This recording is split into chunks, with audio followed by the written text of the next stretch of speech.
So hi everyone, and thanks a million for joining us all this evening for another event with our Restless Partners My Menopause Centre. And today we're looking at mastering your skin and hair through the menopause transition.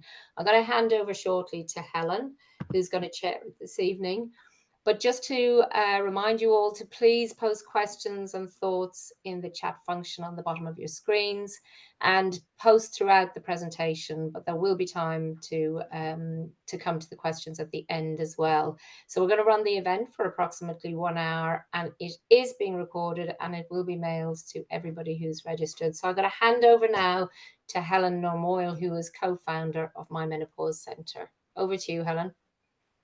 Hi, thanks very much, Aideen, and good evening, everyone. Thank you so much for joining us this evening, and it's absolutely fabulous to know how comprehensively we've covered the North and the Southern Hemisphere with the people who are joining us this evening.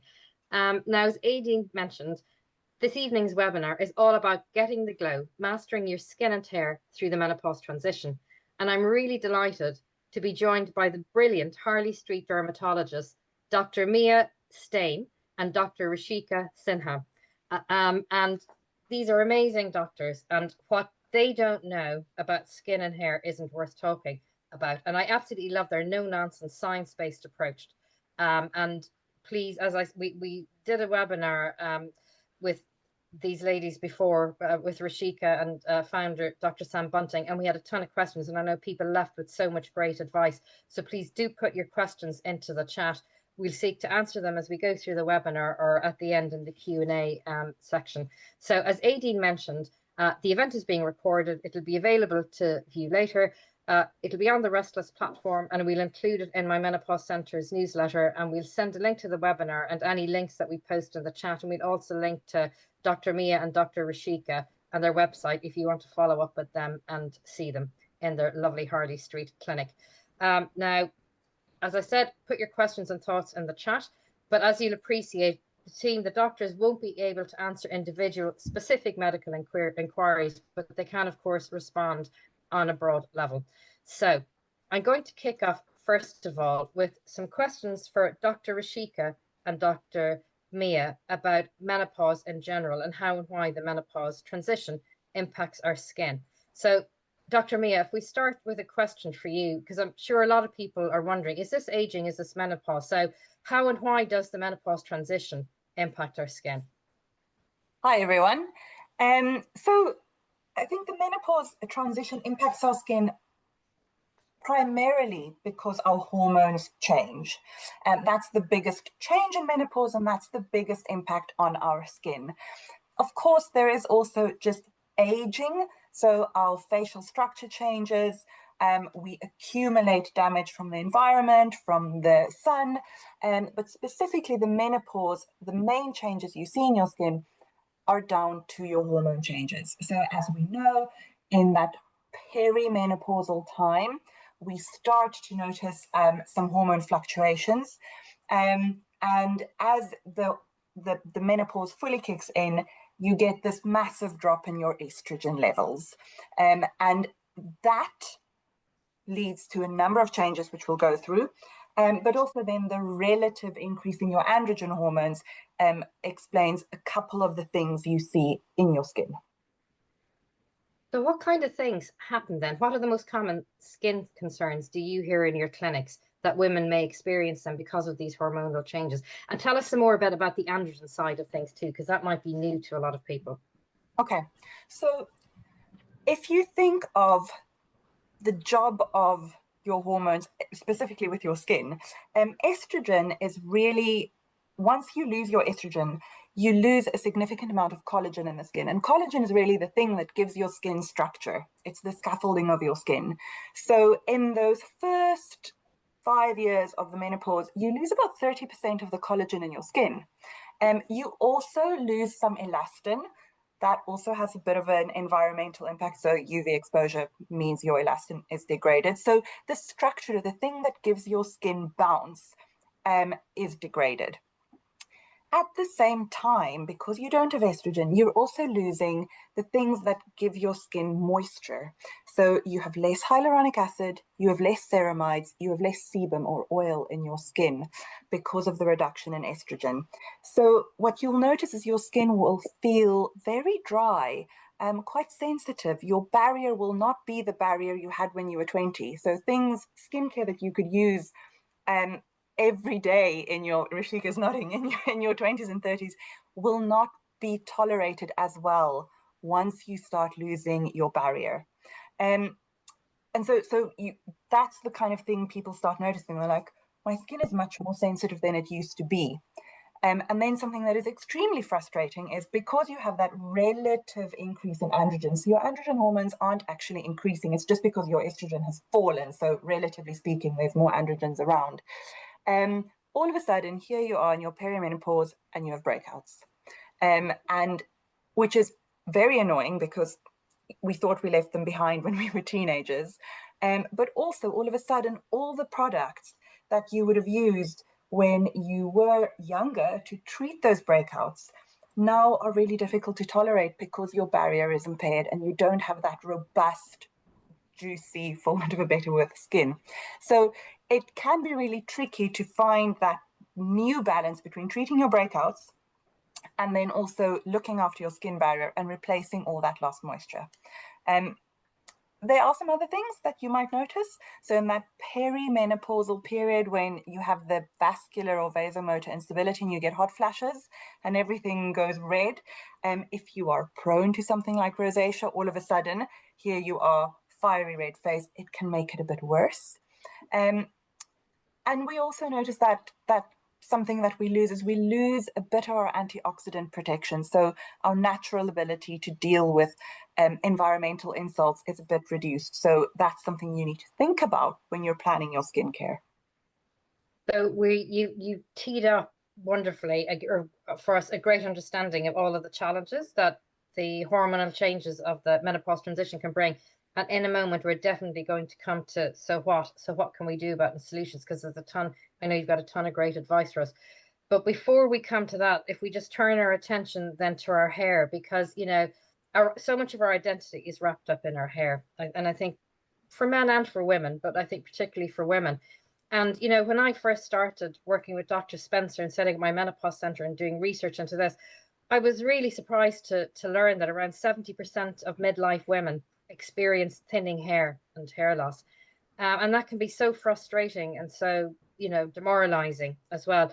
So again, Dr. Rishika, if you could just help us to understand what is it about the hormone changes that are causing these hair changes from peri to post-menopause? And based on your experience, what are the most common hair concerns that you see? And then we'll come to solutions as well. So thanks everyone for joining. And Mia, I think that was an absolutely brilliant, really succinct summary of what goes on with your skin in this transitional phase. And in fact, it's a similar thing that happens with your hair. And, you know, Helen, as a consultant dermatologist, I regularly see women in this perimenopausal to postmenopausal transition where they're really struggling with their hair and they're not quite sure what's going on. But essentially, the key driver is the fluctuations and the shift in our hormones. So the reduction in the estrogen and the progesterone and the relative increase in our androgens, which are the male hormones that we all have within us, actually can impact on our hair in multiple ways because our hair has estrogen receptors. So estrogen is something that keeps our hair cycle thick and healthy. And as our estrogen levels fall, the balance is disrupted. And at the same time, our androgens, which are the male hormones that we all have in abundance, being female, they become more evident and they can negatively impact the follicle. So a relative increase in your androgen and decrease in your estrogen levels commonly can cause thinning on the top of the scalp and the crown. So that's what we know as female pattern hair loss. And some women are actually genetically predisposed to having this increased sensitivity in androgen hair hormones. And actually they can suffer hair loss even prior to the perimenopausal period. Now, the other thing we have to remember, Helen, is estrogen is a great anti-inflammatory. It's a brilliant anti-inflammatory hormone, and having a reduction in our estrogen can put us into this pro-inflammatory state. So as well as having your female pattern hair loss, which you typically get on the top of the scalp and the crown, I also see women typically at this phase where they're getting inflammation in the scalp, and that can impact on the hair. So they might get itching in the scalp, irritation, folliculitis, and in some forms you can actually get scarring alopecia or scarring hair loss, which is almost entirely described in perimenopausal or postmenopausal women. And scarring hair loss, I think, is not talked about enough. It's really under-recognized. And it looks very different to female pattern. So you get recession of the frontal hairline and sometimes loss of the eyebrows and occasionally loss of the eyelashes. So when it comes to hair loss, I think it's really important for everyone and for women to understand there are multiple different forms of hair loss. Commonly, the type of hair loss that we see in the perimenopausal and postmenopausal transition phase is female pattern. So lack of estrogen, more predominance of androgen. But let's not forget there's this really important category of hair loss called scarring alopecia, which is also very prevalent in that postmenopausal phase. And that really needs medical treatment quite quickly. Yeah, and I wonder, Rishika, do you think, because I imagine many women, if they're going to see their GP, based on your experience, is this something that a GP might even be aware of, or would it be even on their radar? I think it depends. So we know that 20% of GP consultations in this country are related to skin. So, GPs see a lot of skin. And in fact, I work with some brilliant GPs who've trained in our hospital who have a specialist interest in that area. There are often one or two GPs per practice that have an interest in skin and hair that might be able to recognize it.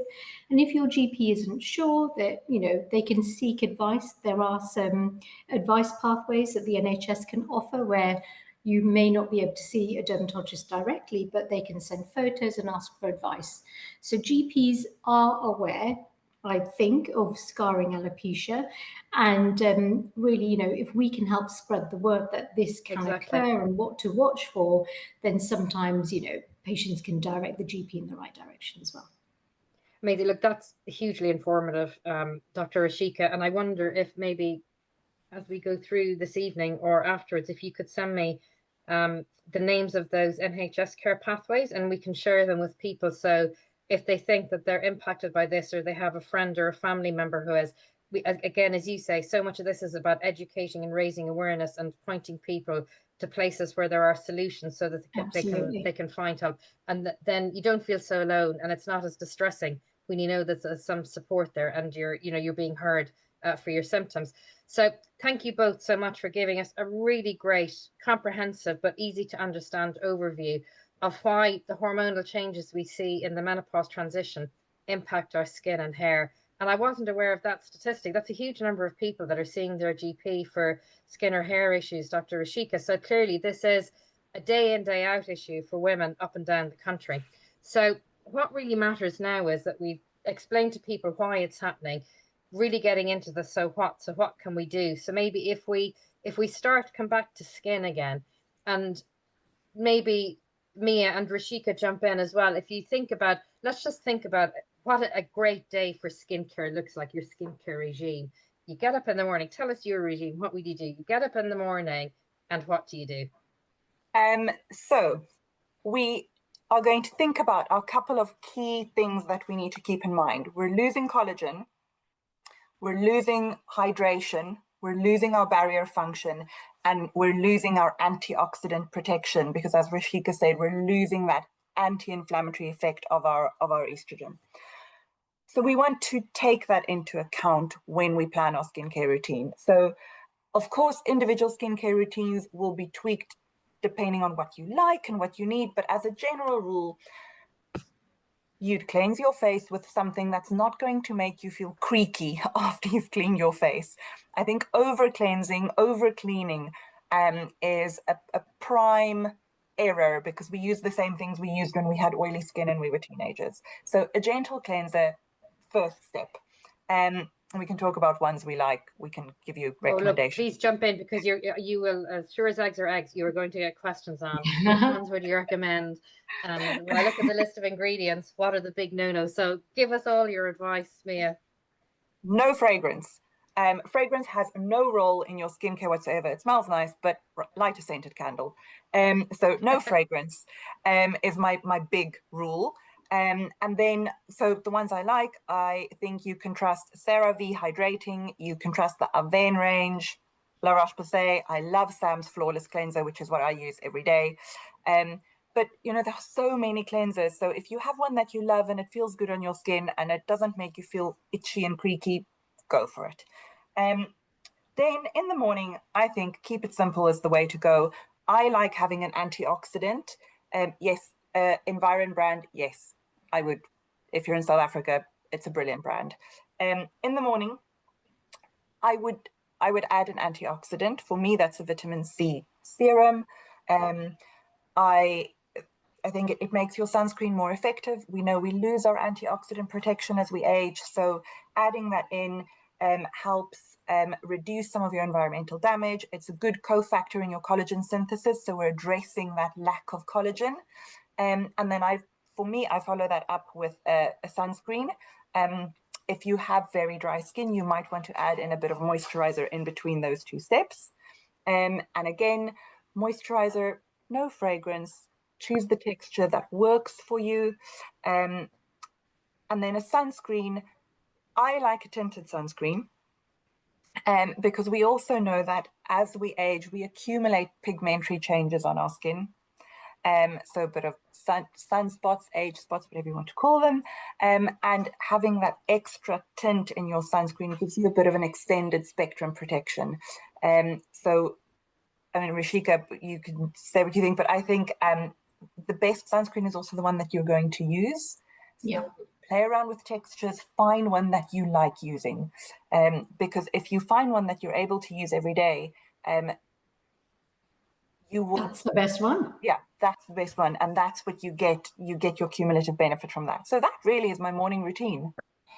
So I've got loads of questions for you, and we've got some really fantastic questions in here, some of which we'll take now, and some of which we'll come back to.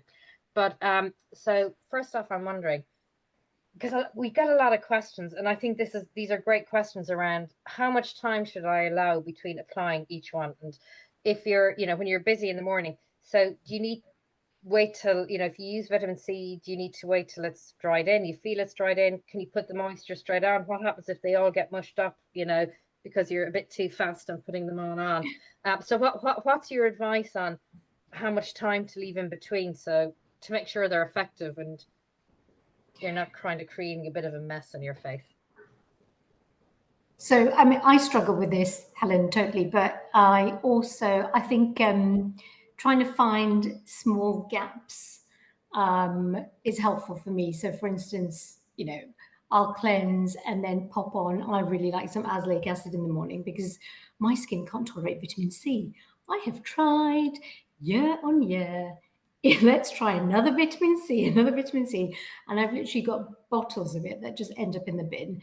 So in the morning, instead of vitamin C, I go for azelaic acid. So I do a cleanse, pop on some azelaic acid, I then brush my teeth. And then I pop on my moisturizer. Yeah. I then go down and make a coffee, and then I pop on my sunscreen. It is time consuming, and that's really frustrating sometimes. So actually, I'm trying to find cheats. And I think a tinted sunscreen is my biggest cheat because it totally, for me, on many days, eliminates the need to use any foundation. Yeah. And, some of the formulations have got really great coverage. So one tip is go for a tinted sunscreen, not sunscreen in your makeup, because that will not provide you with adequate SPF. So if you're looking for a bit of a cheat, then it has to be a sunscreen with tint, not a makeup with sunscreen, because the formulations are very different. The companies are not, they're not testing the products in the same way that sunscreen has to be tested. So, I think finding cheats like that can be quite helpful. But the advice is generally when you're putting on a serum or an active or a toner, whatever you want to call it, to make sure it's touch dry before you pop on the next step. Okay, look, that's really practical advice. I love the cheats and the building in the time in between, because I'm not the most patient of people, and I know in the morning, and I have done that thing now of like, I'll brush my teeth and that buys me another 2 minutes to do something. It's kind of all these things that we do. But that is such a great insight for everybody to know that if you want sun protection, get a tinted sunscreen. Don't rely on your moisturizer, because I hadn't realized until you said that, Rishika, that they're tested in different ways. So hopefully that will help people.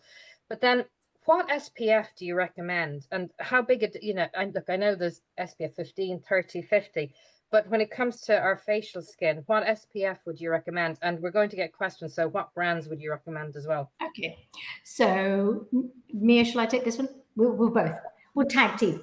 So I could talk about SPF forever. So the best sunscreen, as Mia said, is absolutely the sunscreen that you're going to use. So it's the one that you like the formulation and the texture of. Broadly speaking, there are two forms of sunscreen, chemical and mineral. One is not better than the other. That is so important, because I think there's this whole thing, maybe it's branding or something, but a lot of people think, oh, mineral is the best, and da, da, da.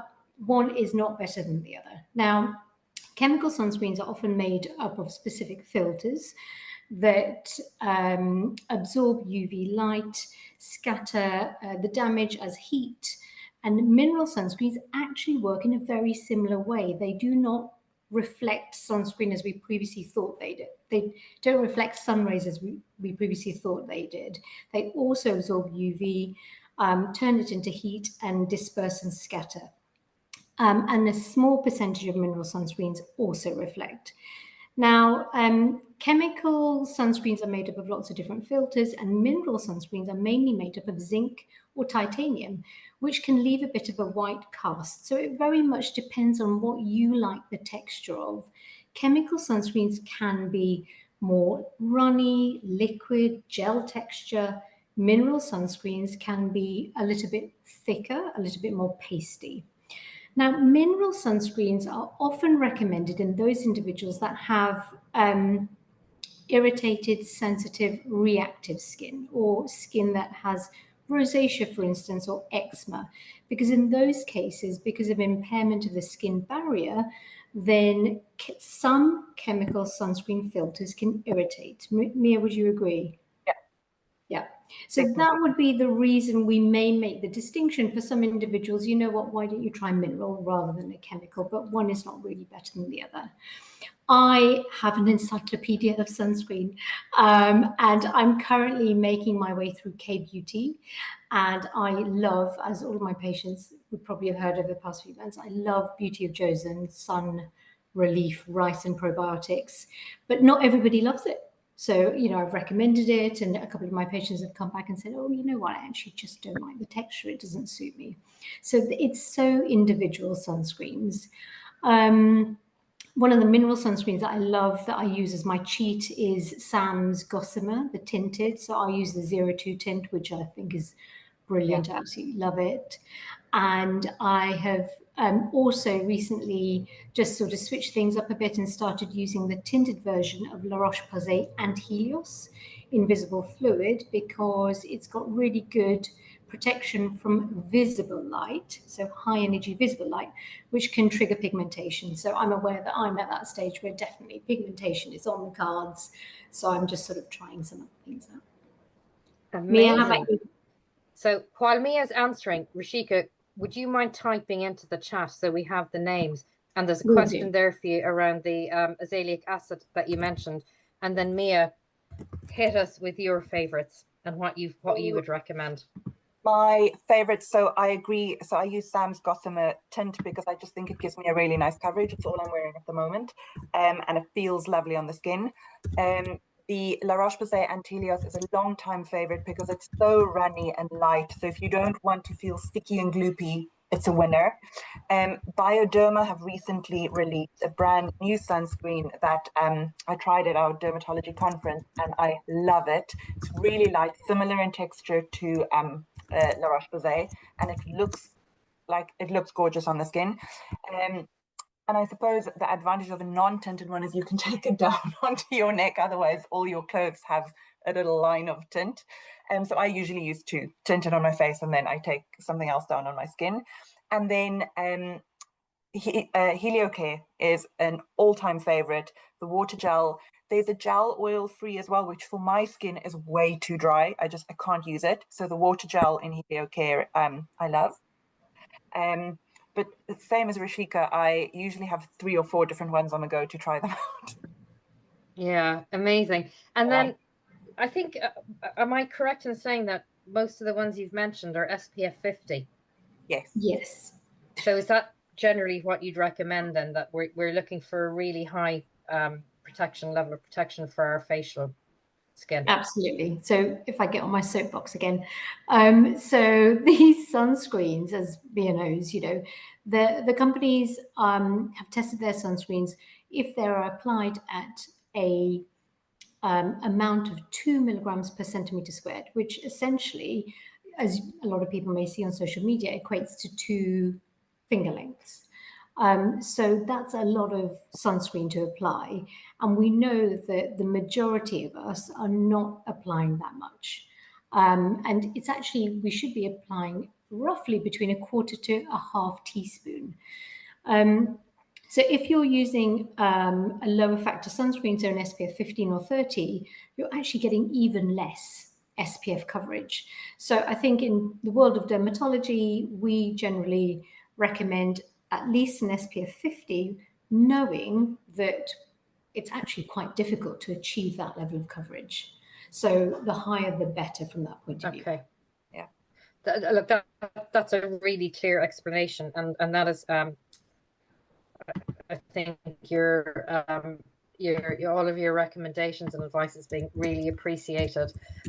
And while we're on the topic, and bearing in mind we're still in our, no doubt there'll be lots of questions, but do you have any products that you'd recommend that don't have parabens in them? Ooh, off the top of my head, in terms of sunscreen or a range? This question from someone. Yeah, if there's sunscreens, this lady who's put in the question, she's allergic to parabens, and she's wondering if there are any alternatives that you're aware of, or if you want to have a think about it and we can come back to it. Think about that one. Yeah, I'm pretty sure Sam's range, the Gossamer, wouldn't have parabens, and CeraVe is a paraben-free range off the top of my head. Yeah. But yeah, we can certainly look some up. Okay, thank you. Thank you. So we've just about covered our morning routine, but I must ask one other question. What do you recommend in terms of eye cream? Do you recommend applying an eye cream as part of a morning routine, or what are your thoughts? And then also, what are your thoughts on how we look after the area around our lips as well? So I usually don't recommend specifically an eye cream in the morning. I don't have the time. It's another step. I've just never seen the value. I know some people love doing it, so I don't think there's anything wrong with using an eye cream. It's just I've never really found it particularly useful in the morning. I think in the evening we'll talk about it. The area around the lips is this is where I get my pigmentation. It looks like I'm wearing lip liner because it's the one we often skip. I take my sunscreen over my lips. And I top up during the day with an SPF, like a lanolin SPF. So Lanolips is one I really like, and I find that gives me a nice coverage as well as protection. Yeah, I think eye creams, I'm the same as you here. I mean, I don't have time. I'm always looking for a cheat. So my cheat is, why don't we just pop all of the skincare up to our eyes? Take it all over. Stick the moisturizer up there, pop the azelaic acid up there. Definitely the sunscreen. That is an area that we absolutely miss. We see skin cancers on eyelids and around the eyes, the periorbital region, so it's a sensitive area. So generally, I don't use eye creams. However, I have to say, I think the market's changed over the past couple of years, and I am interested now by some of the offerings available. And for research purposes, I have bought myself a few eye creams. Have I stuck to them? No, in fact, I took a photo of a load of them, wanting to post them to my friend, thinking, you know what, I'm just not going to use these. But the ones I have tried and really like, but just cannot find the time to use, are CeraVe Reparative Eye Cream, which is hyaluronic acid, which I actually really love. And Sam's Brightly Eye, which is fairly new. Oh my gosh, it's amazing because it's got this... it's got like a sheen. I think, Mia, have you got some on today? I mean, it's just got this amazing reflective sheen, which I absolutely love. So those are the two, you know, if I were to use one, potentially. And if somebody's got a very specific problem around the eye area, so pigmentation, for instance, or dry skin, eczematous skin, maybe they've got a bit of rosacea around the eyes, which can commonly occur, then absolutely there'll be a role for some targeted cream at that point. So, you know, it really depends. Excellent. And so last question before we close on the morning routine and shift to what you do during the day, but then really important to you, the evening routine. Great question here. What about eye cream with SPF on the lips? Yeah, I think I didn't catch the last bit, Helen, sorry. Eye cream with SPF on the lips. So in terms of lip care. Yeah, it should be nice and hydrating. It might not, I like a slightly stickier one on my lips because it stays a bit longer. But yeah, I don't think there's anything wrong with doing that. Excellent, very good. And then I know this, sorry, I've just seen a question about Dr. Sam's clinic. Now I'm going to put a message into the chat with a link to it. It's come up with the Irish website, but that's because I'm in Dublin. You can easily flip it to the English website. And I know Sam ships internationally, so you will be able to find it there. But that's give me the explanation. I'm in Dublin. That's why the Irish version of the website is coming up. So we've sorted out our morning routine. You've given us some amazing practical advice, really important messages around our being sun safe. And actually, one last question. Would you recommend using an SPF all year round, or do you think it's necessary only in the summer? So you're nodding, it's all year round. Yes. Very good. Thank you. So as you think about the day and then moving into the evening, what's your advice for our skincare then, particularly midlife skin? So in the evening, I think, so there's essentially three steps for skin care in the evening. So cleansing, and I think a lot of people love double cleansing. I am totally at this phase. I mean, I'm a perfect audience for this talk because I am right there. I cannot double cleanse. My face is going to fall off if I try and, you know, use that much water or cleanse or whatever. So really, I'm looking for one cleanser that will remove my makeup. And if it doesn't, I might use a bit of micellar water. I'll then use an active. So again, that could be something on prescription, like a retinoid. It might be a serum, and I'll then moisturize. So it's really just three simple basic steps. And I think the key to skincare at night, and I think where a lot of women potentially make an error at this phase, is really we have to respect our skin barrier. You know, at nighttime, we're sort of going at it, trying to, you know, scrub off sunscreen, pollution, sweat, sebum. We think scrubs might help our acne, but Helen, at the end of the day, we have to keep it simple, use nice, gentle, pH balanced cleansers that are fragrance-free, no botanicals, no essential oils. 1 or 2 steps will be plenty. I know a lot of people love double cleansing to get rid of makeup. And then moisturizing, I think, is key. Even if you feel that you may not need a moisturizer, actually, our skin, particularly at this phase, is losing a lot of moisture because, you know, the structure is changing, the building blocks are changing, we're losing lipids from the skin. So I would use a moisturizer, and you can get some light gel formulations, you can get slightly thicker ones, you can get non-comedogenic ones. And then I think probably, I don't know if you'd agree, but this phase is probably a really good idea to try and introduce vitamin A cream, so a retinoid, which has been evidence-based for decades to really improve collagen levels in the skin. And, you know, the world of retinoids is vast. You can get retinoids off the shelf from cosmetic companies, which are called retinols, or you can get prescription strength retinoids, which are stronger and therefore more effective and more evidence-based because they've been around for such a long time. So yeah, 3 steps at night: cleanse, moisturize, and use an active if you want to. Yeah, I completely agree. I'm just kind of reading some of the questions as well. Are toners not worth using? So toners actually started their life because the cleansers we used to have was not pH balanced. And so you needed the toner to get your pH back up to balance. Modern cleansers have solved that problem for us.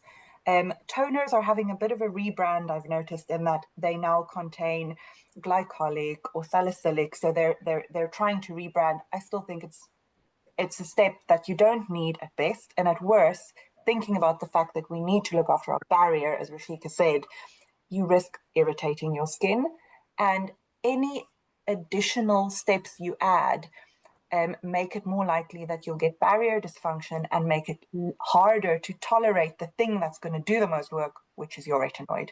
So for me, I would not use a toner. I would also do cleanse, gentle cleanse, bit of micellar water to get my makeup off. Whether you do moisturizer active or active moisturizer is individual dependent, depending on how your skin tolerates things. Some nights I have to put my moisturizer on first before I put my retinoid. Other nights I turn it around, and some nights I just sandwich it.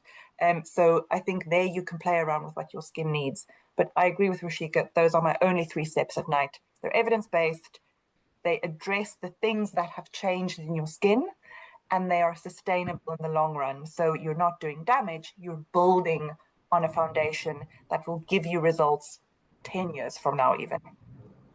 Amazing. And so I think you said that the retinoid helps with the collagen, which will help with elasticity. So there's I see a lot of ads for collagen tablets and collagen drinks. And I'm just wondering, in your view and based on the evidence that you've seen, is there evidence for their efficacy? And you know, are they worth investing in as well, or is it questionable? Well, we have to think of, so yes, there is some evidence for the use of an oral collagen supplement, but if we're thinking of why we're losing the collagen, that is related to our change in hormone. So if you want to address the underlying cause, I think hormone replacement therapy gives you a more holistic way of replacing that, because it's also addressing your mood, your bone density, things that just a collagen supplementation won't address. And even though, I don't know, Rishika, what you think, even though we have some evidence that collagen supplements seem to help, I'm not sure how much they add if you already have a diet that is balanced and high in protein. I'm not sure whether you then get additional benefit. Don't know what your thoughts are on that, Rishika. So I think it's a really controversial area. I think, Helen, we had a brief conversation about this, didn't we? I'm waiting for more evidence to emerge, and everyone I have met who takes collagen supplements looks incredible, and I suspect they are a self-selected group of people. And the collagen supplements that I have looked into all contain a myriad of other ingredients. So they have your hydrolyzed collagen at high strength, but they also have vitamin C, vitamin E, vitamin D, vitamin B12, folate, often zinc. These are all key minerals for skin, hair, and nail health. And what's interesting is the studies that I've looked at, and I haven't looked at all of them, but the studies I have looked at haven't shown benefit with just the hydrolyzed collagen, but they've shown benefit of the overall supplement. So being medical, you know, we have to really critically appraise the data, and we're used to prescribing evidence-based medicines that have gone through rigorous trials and have shown good statistical outcomes. So the collagen supplements, because they're not a medication, that's not required, and trials are incredibly expensive. So from that point of view, it's, as I tell all of my patients as well, it's very difficult for me to medically recommend it. However, there doesn't appear to be harm. Yeah. So if you look at the supplements and the ingredients, make sure you're not overdosing, you're not doubling up supplements. And in fact, if we're looking at it from a holistic overall point of view, and even with hair loss, actually, Helen, just bringing it back to hair loss, actually a blood panel can be really helpful to identify mineral deficiencies, vitamin deficiencies that we can replace. And some of those replacements can be within a collagen supplement themselves. So, one of the really popular collagen supplements is actually designed for hair. And it's got everything in there. But I think if possible, getting a blood panel to identify deficiencies is most helpful. And then you can sort of pick and choose what is required. But I think you would need the help of a medically trained professional to really be able to sort of pick out what's required. And at the end of the day, these collagen supplements are not cheap. They're expensive. Yeah. So it's just sort of, taking everything into consideration. So I'm sitting on the fence. Yeah. Well, look, I think you've both given us a very balanced response to that, because sometimes as a non-medic, you can be quite overwhelmed by all the advertising that's out there and all the claims that are being met. And so it's really important to come back to, where does the data take us? What does the evidence show? And I think something that you've both called out is the importance of actually just having a good diet, a balanced diet. And I presume in that, like leafy greens, oily fish, just that more than anything high will probably protein. help you. Yeah, high protein. Yeah, exactly. So there's one last question that I'm going to ask on this, and then we'll come to hair, and then we'll whiz up and down the chat to make sure we've got as many of the questions as we can. But how often do you recommend that retinol is used? Is it daily? Is it a few times a week? Is it as much as you can tolerate? Again, it very much depends on your skin type and what you're able to tolerate and what other skin problems may be going on. Ideally, retinol or retinoids can be used up to every night, but a lot of women in this phase, in this area, they can't tolerate it because of issues with our skin barrier. So if you can manage to get on a retinol or a retinoid 3 times a week, so every other night, that's great. If you can sometimes buffer it with your moisturizer, so mix a small amount with your moisturizer, that can help you tolerate it better. That's great. You can even pop it on after moisturizing if you need to. That is fine. I don't think, in my experience, I don't think popping on retinol or retinoid after moisturizing is blocking any action. You do want to be careful about protecting the skin around the eyes, the nose, and around the mouth, because those are really sensitive sites. Those are what we call mucosal skin.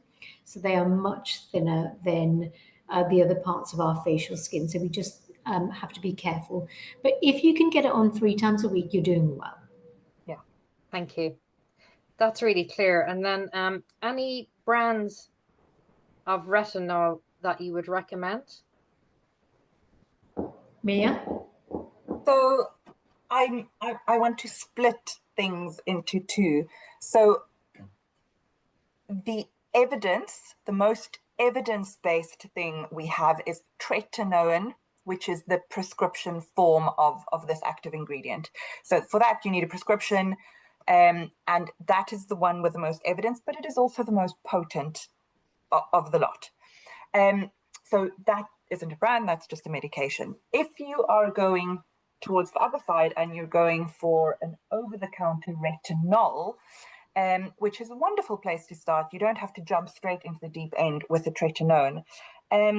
I like Sam, Flawless range has a very nice tolerable retinol that I like the texture of. I like the way it's formulated. I enjoy the La Roche-Posay retinol range.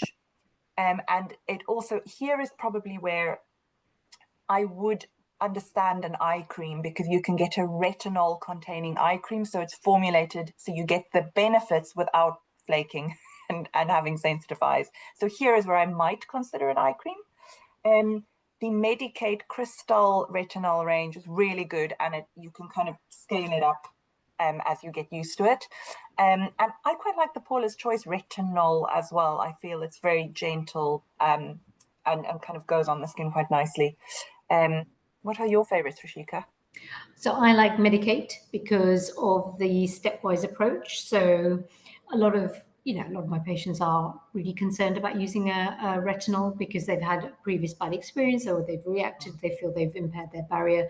So you can start off quite low, but still effective, and you can work your way up. I also like the CeraVe retinol. And but on another level, I think the prescription strength tretinoin is really effective. So if you do have a doctor that prescribes tretinoin, then actually I think the prescription strength is great. Excellent. That is really clear and been really helpful. So one last skin question, and then we'll come to hair. We've got lots of hair comments and questions. What are your thoughts on the link between psoriasis and declining estrogen levels? Do you think there's a link, or? Oh, okay. I think I understand where the question is coming from. Yeah. So psoriasis is, for those of anyone in the audience that doesn't know, psoriasis is generally thought of as an autoimmune inflammatory skin disease. And it tends to be genetic, which means that you have to have the genetic predisposition to form it. And 40% of individuals have a first-degree relative that have psoriasis in the family. Psoriasis tends to present as red, scaly skin where the top layer of the skin rapidly divides. So our skin generally sheds or divides every 30 to 31 days. In psoriasis, your skin is turning over every 6 to 7 days. It's very rapid. So there's a significant amount of inflammation. Coming back to estrogen, so estrogen is a really great anti-inflammatory hormone. And from what we know, some studies have suggested that the decline in estrogen increases this pro-inflammatory state. And this may be the point where autoimmune conditions can emerge. So it's that shift in balance of the inflammation related to the anti-inflammatory hormone that's declining that can potentially lead to the onset. Now, psoriasis can be triggered by a lot of different things. So it's potentially there could be a link with declining estrogen and psoriasis. But other triggers for psoriasis can be a streptococcal throat infection, illness such as COVID. So during COVID, there was significant increase in the number of psoriasis cases that we saw, particularly in hospitals, so really severe psoriasis, and smoking or a stressful episode that can be linked. So I believe there is a link, but I think that's probably it. Yeah. Okay. Thank you. Hopefully, I think that's done a great job of answering that question. Thank you. Now we have to come to hair. We've probably seen the comments in there.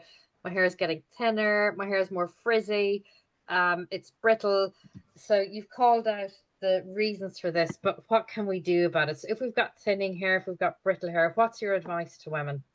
Okay. Because it's so important to our identity, isn't it? Absolutely, absolutely. And I think it's just something that women probably don't talk about enough with their doctors because they feel that, there's probably not much that can be done, but there are lots of strategies and treatments available, Helen, that we can offer. And I think it's really important to, if it's bothering you, if it's really affecting your self-confidence, then absolutely try and get help. Now, the first thing I would say, knowing that there are different forms of hair loss, getting a diagnosis is key.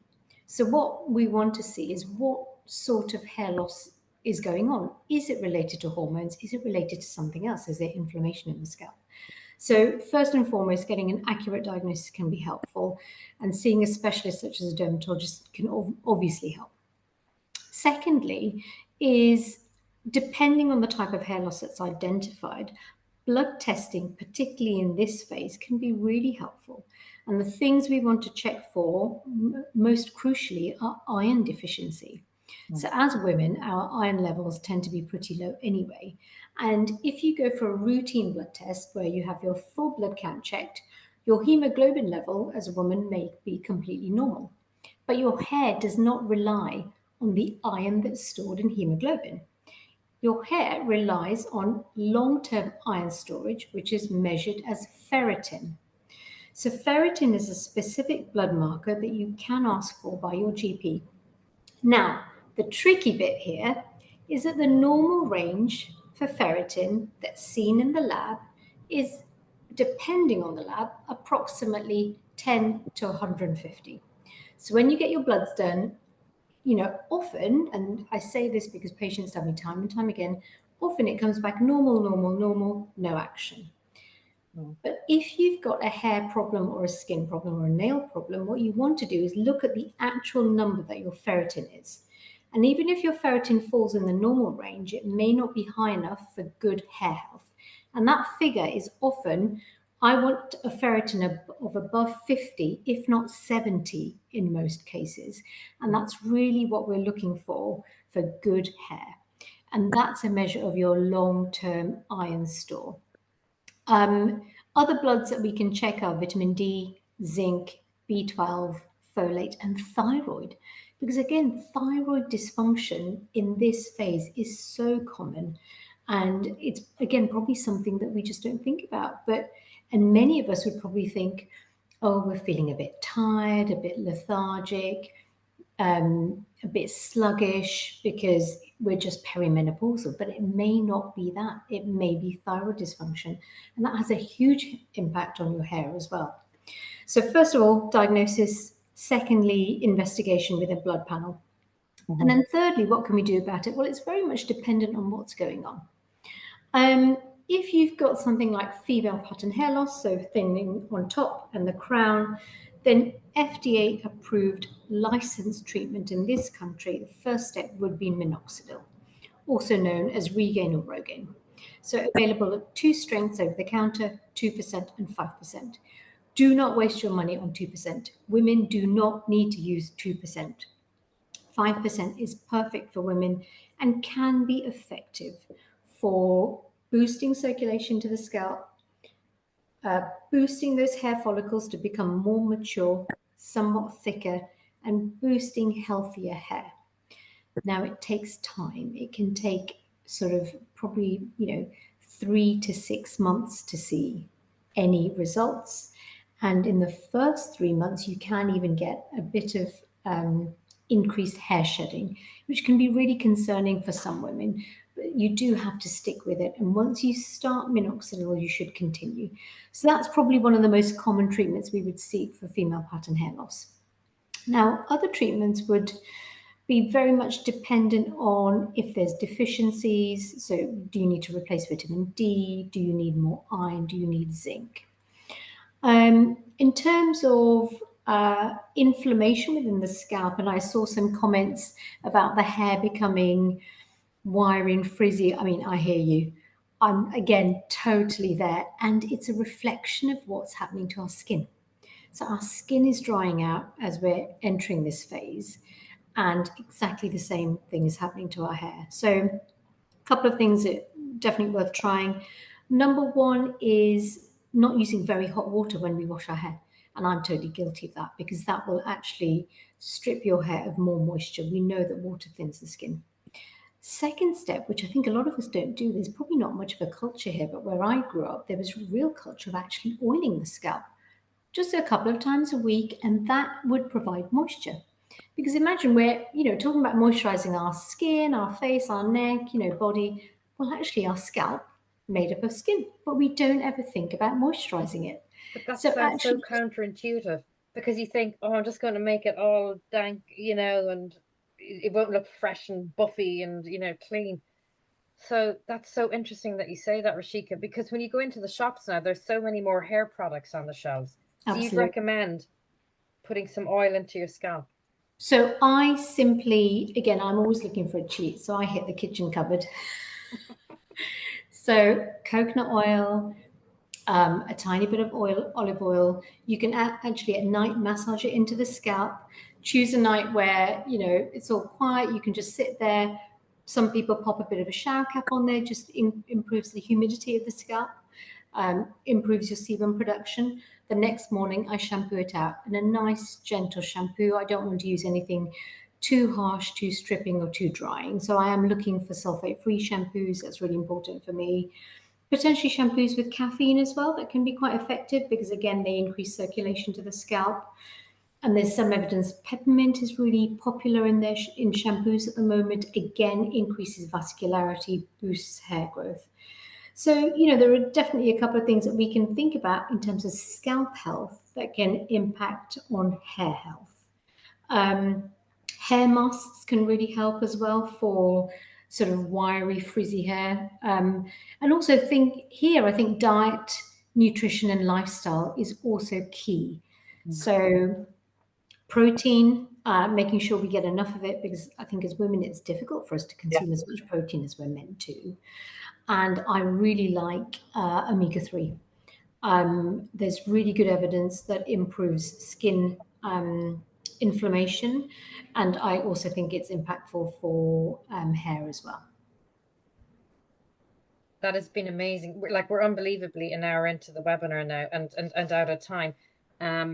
But any brands that you would recommend? Because you've given us some brilliant practical advice. I love the home hack of, you don't need to go out and spend a fortune on oils. Take a little bit of olive oil or coconut oil, stick on a shower cap. Maybe not the most glamorous look going to bed, so pick your night. And then, but wash it out the next day. Yes, indeed. But really practical hacks and advice there. But any brands in particular that you would recommend that you think are particularly good, whether in terms of being sulfate free or just having caffeine in there? Yeah, so I was given a gift by a very lovely friend of mine, and I wasn't sure she was like subtly giving me a message, but she gave me the Champo hair shampoo set. I wasn't sure whether to be offended or delighted, but I was delighted because I love it. I really like it. Could you type that and put it into the chat so we've all got the name of it? Because I'm sure there'll be lots of people searching for it after this. Yeah. And then my other go-to sulfate-free shampoo is OGX. I'm always trying different ones of their range. I think it's perfectly fine. I know some people don't like it, but it works well for me. Excellent. And Mia, any thoughts or advice from you? I only have two things to add. So another really great range for both multivitamins and I think shampoos is Pantogar and Viviscal. They make really lovely products for hair specific things. And then just as a warning, if you're going to do minoxidil and you're going to remember that Dr. Rishika said buy the 5% one, and then you will open the box, and on the box it will say do not use this if you are a woman. And then you'll take out the little package leaflet and it will say, do not use this if you are a woman, avoid at all costs. And on the bottle, it will say the same. You can safely ignore all of that. I'm glad you said that though, because you might kind of freak out if you see it otherwise and go, I've brought the wrong thing. I saw it and I was like, oh my goodness, what have I done? And I was like, no, I know what I'm doing. I'm going to ignore this. Okay. So yes, ignore the warning. 5% is the first one. Fantastic way to end on such practical advice. I'm going to hand back to AD, but I want to thank you both.